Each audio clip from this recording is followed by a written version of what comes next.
ব্যাটালিয়ানরা ভালো আছে, ওনারা কথা শুনছে, শুধু পুলিশ ইয়া করছে। সে মনে হয় শিক্ষিত না, SSC পাস। আমি কথা বলতেছি, তারপরে উনি আমাকে মার দিয়েছে।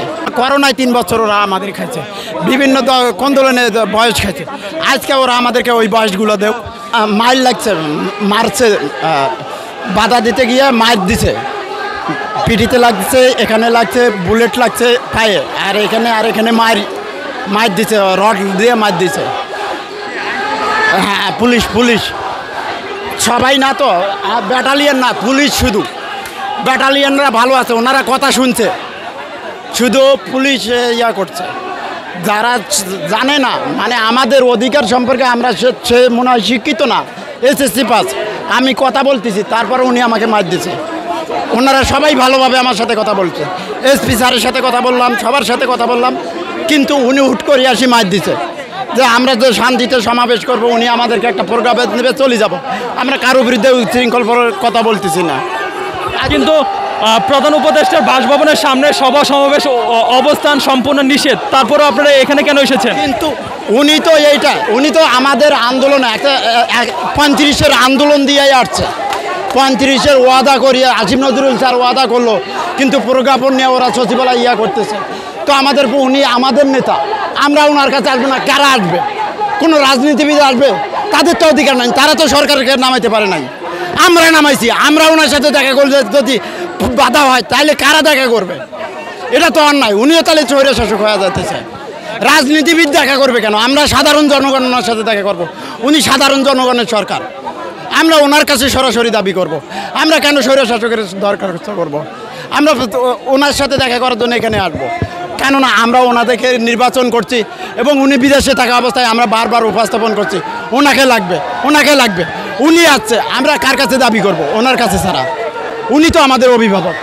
144 যারা জারি করার তো এখানে প্রয়োজনীয়তা না আছে। কি আইনি শাসন এখানে দরকার আছে? উনি আমাদের প্রধান উপদেষ্টা, ছাত্রদের উপদেষ্টা, জনগণের উপদেষ্টা। উনিও যদি স্বৈরশাসকের মতো 144 যারা জারি করি ঘরের ভেতর থাকে, তাহলে আমাদের জীবনের মূল্য কি? আমাদের 1200 ছাত্র, 2000 ছাত্রের মৃত্যুর দান দেব। উনিও তো তাহলে ওই ছাত্রের মৃত্যুর জন্য দায়ী।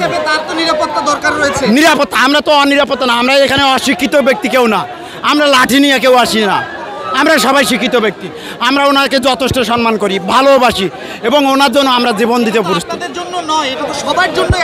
কিন্তু উনি আমাদের সরকার, আমাদেরকে 135, উনি তো ওখানে জায়গা করতে। আমাদের দাবি সরকারের বিভিন্ন রাজনৈতিক দল বিভিন্নভাবে নিয়ে যাওয়ার কারণে আমাদের দাবিগুলো পূরণ হইতেছে না। ওরা চাইতেছে ওরা আসিয়া পূরণ করবে, কিন্তু সবাই 12 বছর থেকে এভাবেই ঘুরাইতেছে।